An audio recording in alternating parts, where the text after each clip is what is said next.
Всем привет! И сегодня у меня Nissan R-Nessa 98 года, у которой что-то защелкало в печке слева под панелью приборов. Но я так подразумеваю, что это печка, потому что вроде бы звуки характерные. Какой-нибудь моторедуктор навернулся или заслонки не могут перемещаться. В общем, надо разбирать и смотреть. Ездить так очень неприятно. Полезем сейчас под бардачок. И вообще посмотрим, как там устроена вся эта печка. Потому что машина редкая и достаточно... Навскидку я не могу сказать, как там что, где расположено. В общем, застеливаем сидушку, чтобы не испачкать, и начинаем. Я смотрю, для начала-то вот эти вот саморезики выкрутить надо. И вот эта часть вся, наверное, как-нибудь пойдет сниматься. Сейчас крутанем. Звуки явно идут за ним. И там, наверное, что-нибудь такое отвалилось.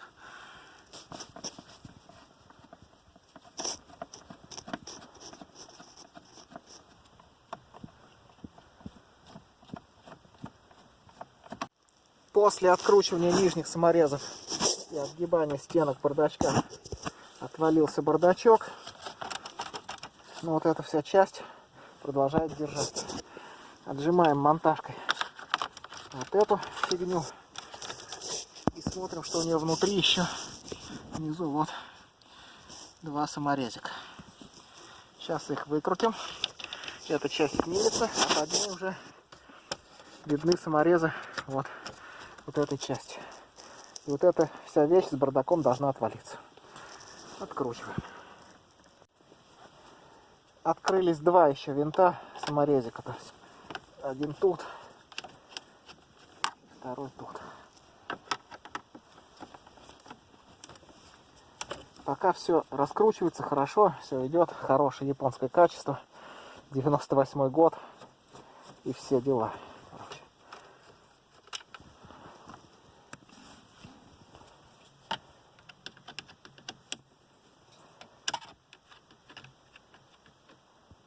Да блин, неудобно лежать, конечно, на одной руке и ей же крутить. Что поделаешь? Упала, короче. Ты фиг с ней. Открутили, короче, вот эти два. Тут и тут. И вся эта немалых размеров конструкция должна строиться. Сейчас посмотрим, что там ее еще держит снизу. Скорее всего, защелка где-нибудь.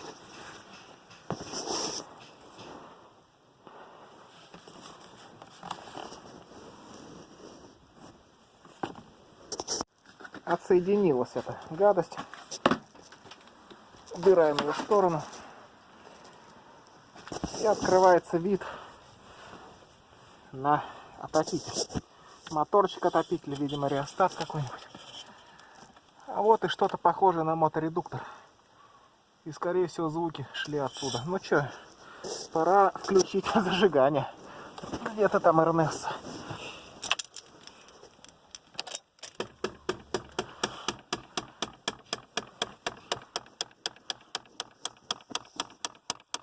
Вот источник звуков. Редуктор, видимо, навернулся. И заслонка рециркуляции заклинила. Ну что, надо разбирать эту конструевину и смотреть, что с ней. Чтобы открутить моторедуктор, надо крутить два вот этих самореза. Так. Один вот тут вот. Вот он. Во. И второй там чуть повыше. Вот он. Ключиком на 8. Сейчас попробуем. Да, как раз на 8 пролазит. Блин, ну очень неудобно. Сейчас попробуем. Открутить его. Скорее всего, внутри этой гадости пластмассовая шестеренка какая-нибудь. И у нее слезались зубья. Вот я сталкивался с такой фигней на одной старой Honda CR-V. И тоже были похожие звуки. Ну Ну, тут, к сожалению, вряд ли что-то можно отремонтировать. Скорее всего, это моторедуктор только под замену. Что и произошло на той Хонде, на старой. И на этом старом Ниссане та же фигня. Ладно, сейчас открутим с ним. Вот так у нас выглядит наш моторедуктор. Я его уже подсоединил к розеточке. Сейчас проверим его работоспособность отдельно от печки. Включаем зажигание.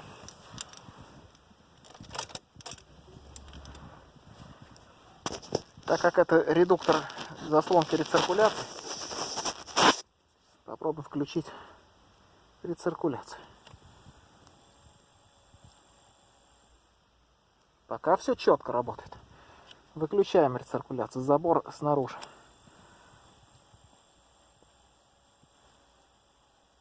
Как видите, никаких посторонних звуков нет.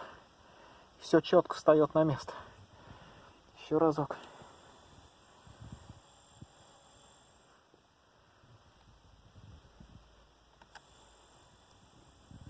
Редуктор в порядке.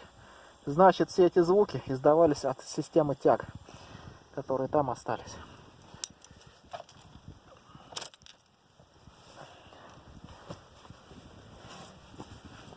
Смотрим на эту чудовищную японскую древнюю конструкцию. Видим, что две заслонки соединены. Опа, да вот, скорее всего, есть неисправность. Значит, вот в эту фигурную прорезь вставляется вот этот вот штырек, и он по ней елозит, задавая движение заслонок. Значит, эта заслонка рециркуляции.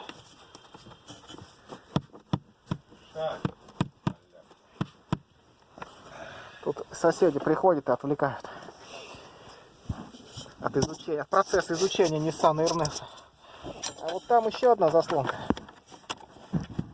И она действует синхронно с заслонкой рециркуляции. То есть, если ее сюда поставить, как она должна быть, вот в эту прорезь, они двигаются синхронно. Значит, неисправность заключается в том, что вот эта тяга отвалилась от этого ушка. По сути, надо вот эту дрянь новую купить где-то. Но вряд ли ее возможно уже найти. Попробую ее открутить, наверное. Если она вообще откручивается вон в своей оське.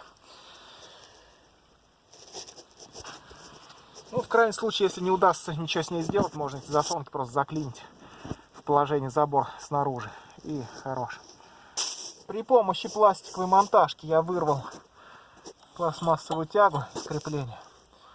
И остатки этой тяги из длинной тяги, которая крепит вторую заслонку. Вот она. И вот что мы имеем в наличии. Вот так это все стояло. А вот эта штучка была вот тут. Вот она и оторвалась. Вот это все нужно приварить, припаять. Уж не знаю, что с ней сделать. Кстати, она, я так думаю, запрограммирована, чтобы в этом месте сломаться. Почему-то она не монолитная, вот такая вот с чудными прорезями. Во, что творится там. Ну, посмотрим, как он паяется, этот материал. Наверное, все-таки плохо паяется. Надо как-то каким-то образом ее туда закрепить. И тогда все будет исправно опять. Сейчас попробуем. Наш паяльничек уже нагрелся.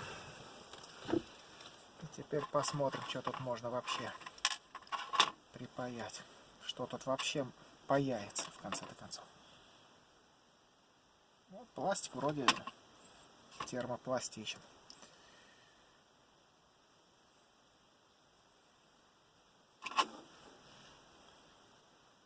Тут и геометрию особо нарушать нельзя. И прочность хоть какая-то нужна.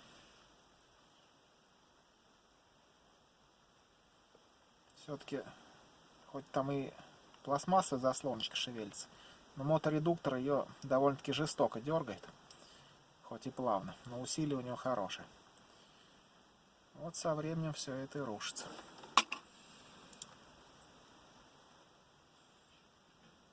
Ну, что-то вроде держится. Сейчас таким образом запаяем все остальное.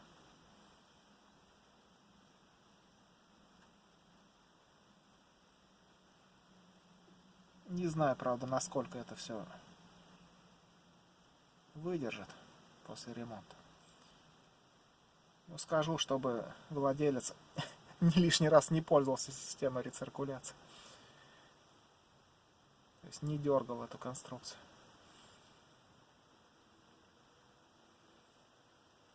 Автомобиль очень редкий. В Японии, насколько мне известно, он выпускался всего 4 года. Может, я, конечно, ошибаюсь, но что знаю, то и говорю. Поэтому тут у нас, в московском регионе, на него запчастей нет. Ну, расходники какие-то там есть, да. Что-то более-менее серьезное или вот такие необычные штучки, это только с Дальнего Востока заказывать. А там тоже надо поискать. Не знаю, каким образом он оказался тут в Московской области, этот автомобиль. Что людей привлекло в нем. Когда полно других моделей. Не таких редких и необычных. Ну, что-то... Есть в нем что-то такое, что из-за чего его люди покупают. Не берусь говорить, что.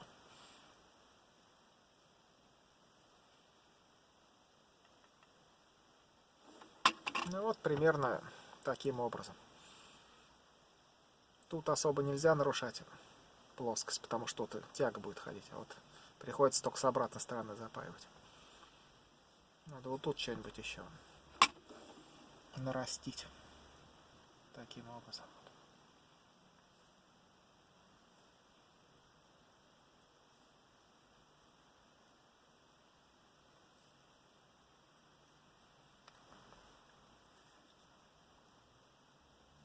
Конечно, попробуем с владельцем поискать эту деталюшку, но вряд ли она где продается.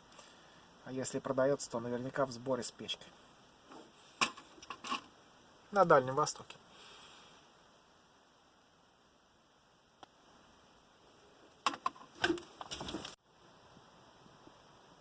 Уж что получилось, то получилось. Пойдем ставить.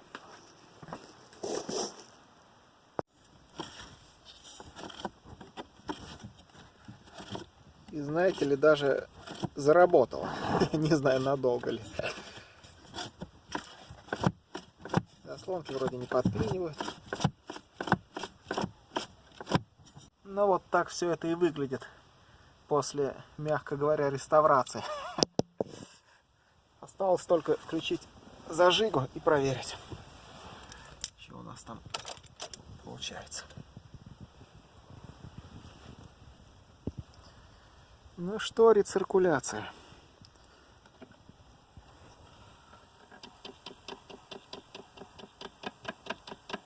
Что-то тут не то. Не осиливает он, бедняк. Ясно. Все-таки внутри моторедуктора тоже что-то сорвалось. Остается только моторедуктор еще разобрать. А какой смысл, когда нужно новый сразу? Уж его мы паяльником отреставрировать никак не сможем.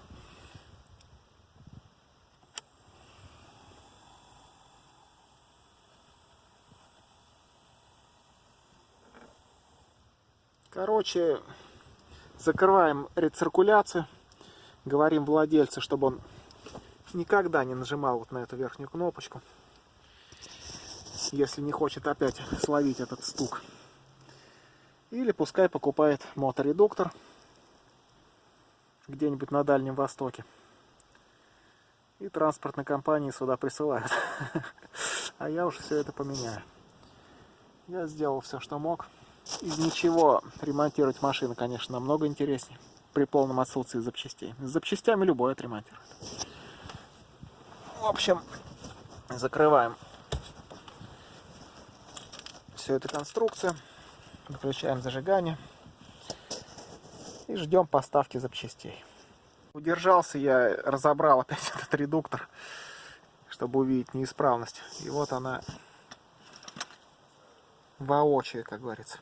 Видите, вот в этом секторе нет пары зубьев. Или все-таки, или одного зуба. Ну, короче, тут он и проскальзывает под нагрузкой.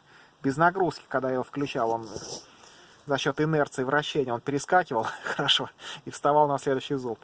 А когда к нему две заслонки подсоединились с двумя тягами, небольшое сопротивление возникло, и он спотыкается уже. Вот отсюда и эти звуки. Что характерно, на этом редукторе нет никаких опознавательных знаков. Ни номеров, ничего. Какая-то наклейка, типа высокое качество. Знак качества японского. Скорее всего, эта гадость поставляется в сборе с печки. У меня нет другого объяснения.